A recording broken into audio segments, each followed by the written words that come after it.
Hi, everybody, and welcome. I'm Michael Cannetti, and this is Career Paths to the Arts. This is my absolute favorite class to teach because it is the class that you will learn things you will learn nowhere else. Over the next 15 weeks, you're going to kind of go on a journey with me, and hopefully it will have some sort of lasting impact after this class. I had you all pick out puzzle pieces that are your age plus one. Look at those puzzle pieces face up and tell me, can you put the puzzle together? Try to. I see a lot of you are struggling. The point of this is, though you may be able to put together one or two pieces, right now where you are in life, you don't have all the puzzle pieces to your life yet. And each piece represents 1 year of your life. The extra piece is there for a reason. It is there because it is the next thing you're going to learn in your life. Whatever that might be, maybe you take something away from this class, something from another class, something that happens in your personal life, that extra piece is the next piece of the puzzle that you're going to find. I look at life as a puzzle.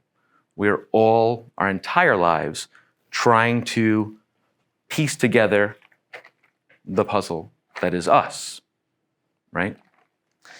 And you ever have that feeling in your gut, like something's bothering you, something's missing in your life, like something's there but you can't find it yet?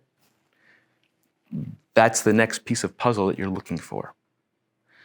And I think that we're all incomplete, we're all fallible, we all make mistakes. But as we learn and go through experiences in life, we're starting to build that puzzle that is us and grow from that moment, right?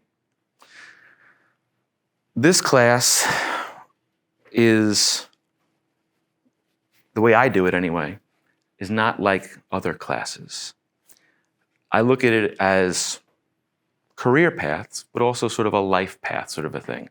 You know, it's professional development, it's personal development, it's growth as a person, right?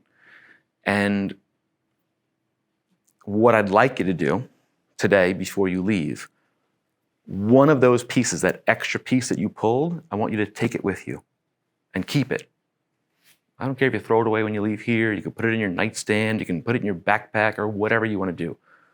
But I want you to have it as sort of a reminder that I'm an incomplete puzzle and this is just the next piece that I'm searching for. And that's sort of how I look at things. Like, you know, I'm 43 years old. I'm a dad. I have 2 daughters. I don't have it all figured out. You know, I don't know what tomorrow will bring. But I'm hoping as I go through life, I will find more of those pieces and figure those things out. One of the things you're going to do in this class is you're going to set a lot of goals for yourself, right? I want you to take out a piece of paper if you can.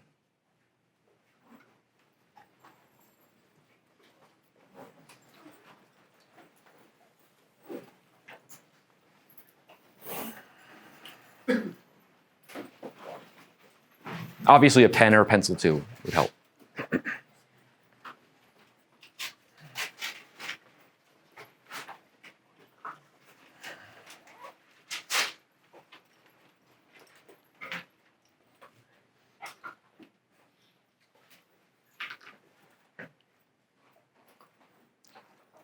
On the top of that piece of paper, I want you to write the word goals.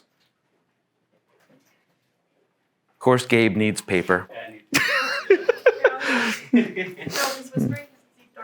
I'm sure he is. Over the next week or two, I want you to think about some goals you have in your life. But I want you to think about it in tiers, right? I set goals for myself every 5 years. And I set 5 goals every 5 years. And my pursuit is to achieve those 5 goals every 5 years. And then I create 5 new goals, and 5 new goals, and 5 new goals, and so on and so forth. Do I hit all those goals in 5 years? What do you think? No. Usually no. Maybe I'll get 4. Usually it's about 3. But it gives me something to strive for, right? So what I do with those 5 goals, right? Let's say I hit 3 of them. I'll take those other 2 and I tack them on to the next 5 years. So I'm still fighting for that goal, whatever that might be, right? Maybe your goal is to be a cinematographer or, acting on Broadway or whatever those goals might be, right? That's something that you strive for, right? I feel like a lot of us in life have what's called imposter syndrome. Have you ever felt that? Do you know what that means? Right. I think imposter syndrome is kind of a lie or a misnomer. It's that internal voice in our head, that doubt in our head, our own insecurities that cause us to second guess ourselves, right? And that doubt and insecurity holds you back, right? So by not overwhelming yourself, but saying, I have these 5 goals, I want to achieve these goals, and just think about those and focus on those, you're not necessarily going to let the insecurity of those things hold you back. It's something to fight for, something to strive for. It's the I can attitude as opposed to woulda, coulda, shoulda, maybe. You want to think, okay, how can I get these goals? Start small, baby steps. I'll use myself as an example, right? In 2017, I set 5 goals for myself, right? Goal number 1 was I wanted to get a second master's degree. Goal number 2, I wanted to produce a feature film. Goal number 3 was teach at a second college. Goal number 4 was to become a full-time professor somewhere. And goal number 5 was to give myself a break. Because I'm very, very hard on myself. And, I beat myself up a lot. I think everybody does, right? Your biggest adversary is usually yourself, that voice in the back of your head that kind of nags at you and stuff. Of course, this thing went off. But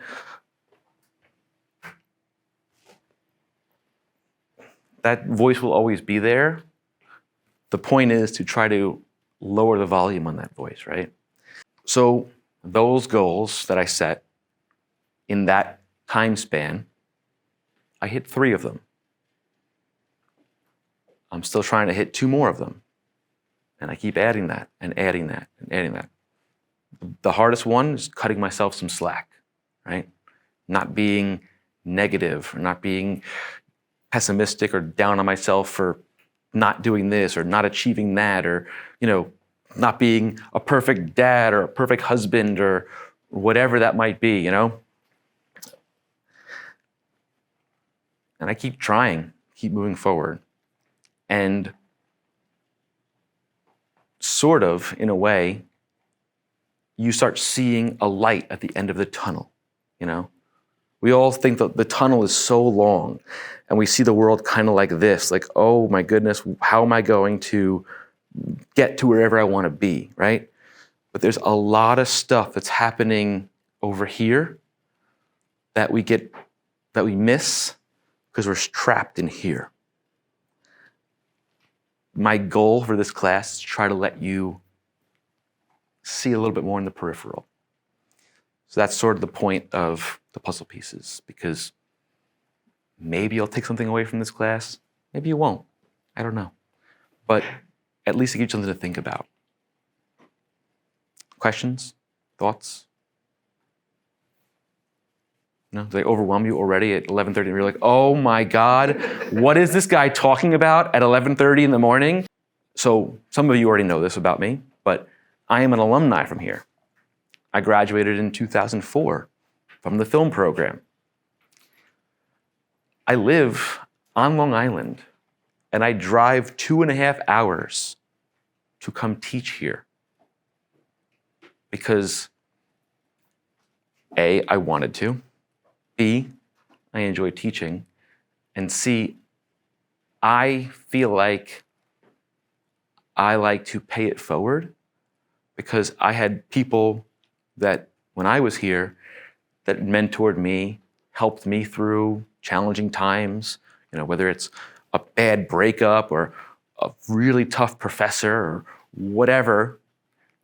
I had people that would, carry me through and help me, and I like being that person for all of you. I'll tell you a true story. Some of you have heard this story already, and I apologize if you already have. Some of you have already had me. Freshman year, first semester, I had to take a class. Well, did you ever do a placement exam when you were here, before you came in, right? So I suck at tests, but I do a lot of good guessing, I guess, sometimes. And when we were doing the placement exam, I placed somehow in math into calculus by lucky guesses. I never even took pre-calc in high school. And my advisor at the time was like, well, you tested into this, you should be able to take this. I'm like, I just guessed. I'm not gonna lie. I begged, please, please, please don't put me in calculus. So they put me in a class called Mathematical Methods. I don't know if you know if it exists here anymore or not, but it's basically like a pre-calc class. And not only did they give me this class, but they gave it to me 8:30 in the morning, Monday morning, first day of college. Yeah, it was rough, let me tell you. And it was twice a week too, which was even worse. Back then, it was in the building where the Zen is. It used to be called the New Academic Building. There was chalkboards, and it was a single board, but it was probably half the size of this, right? 8:31, the professor started just writing equations across the board at full speed.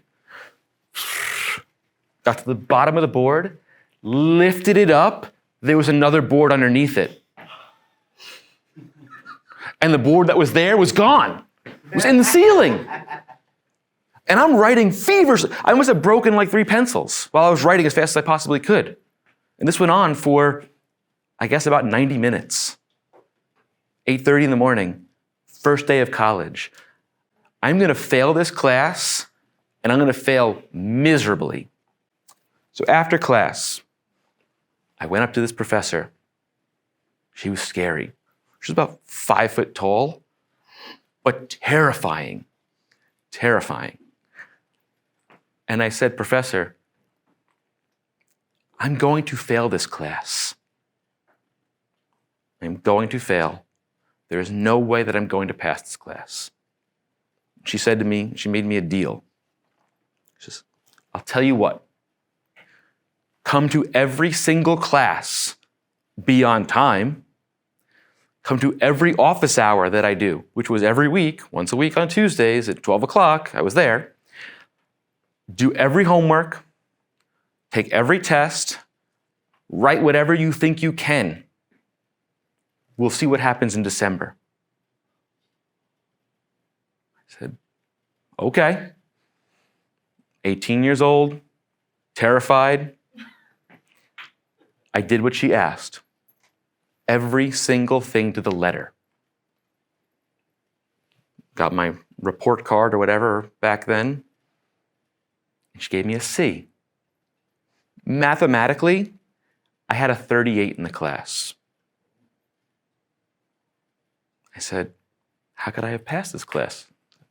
the math is, I can add numbers and I can figure that part out and divide and get a grade out of it.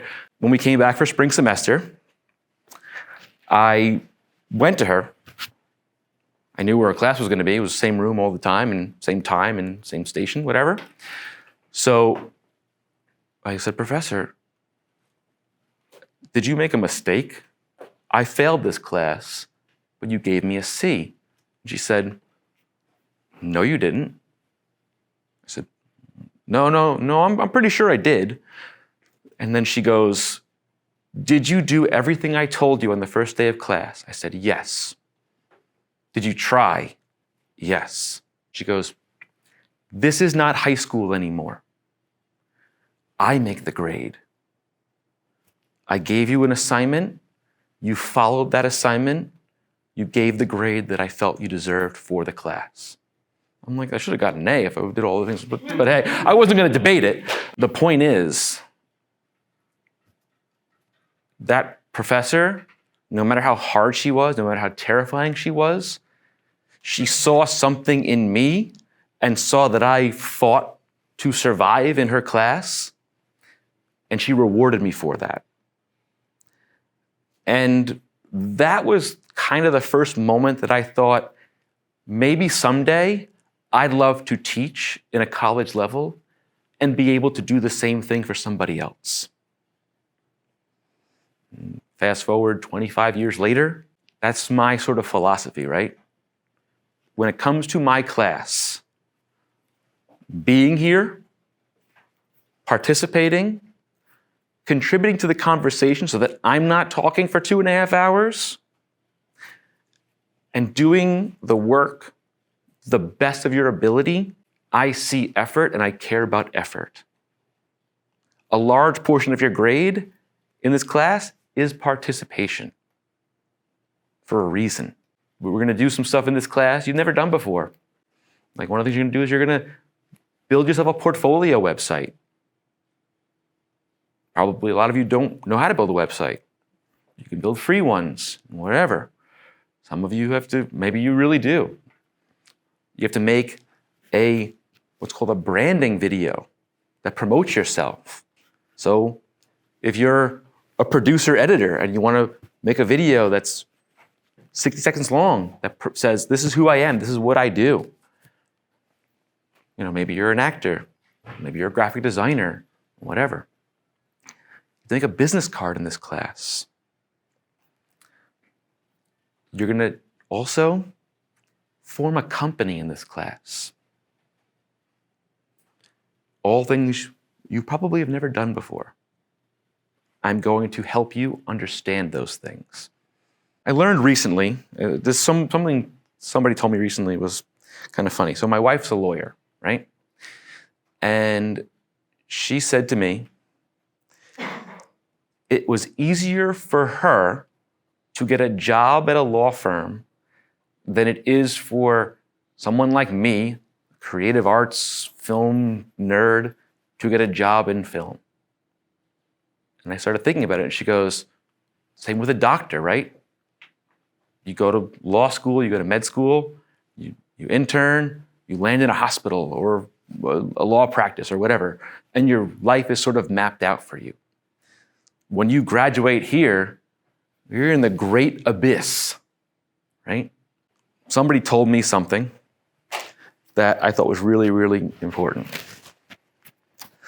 There are 5 things that you need to know in life as a creative arts person that will really help you. They might also bum you out a little bit. That's okay. 1, it's who you know. I'd say 90% of it is who you know. 2, how hard are you willing to work for it? 3, are you willing to work more than 40 hours? 4, are you willing to travel to wherever the job may take you? And 5, can you get yourself there, right? Whether it's train, bus, boat, scooter, I don't care. If you can't say yes to at least 3 of those 5 things, I'm not saying don't be an actor, don't be a filmmaker, whatever. But what this person told me was, if you can't name 3 of those 5 things you can do or you're willing to do, your career into the creative arts is going to be a real uphill battle.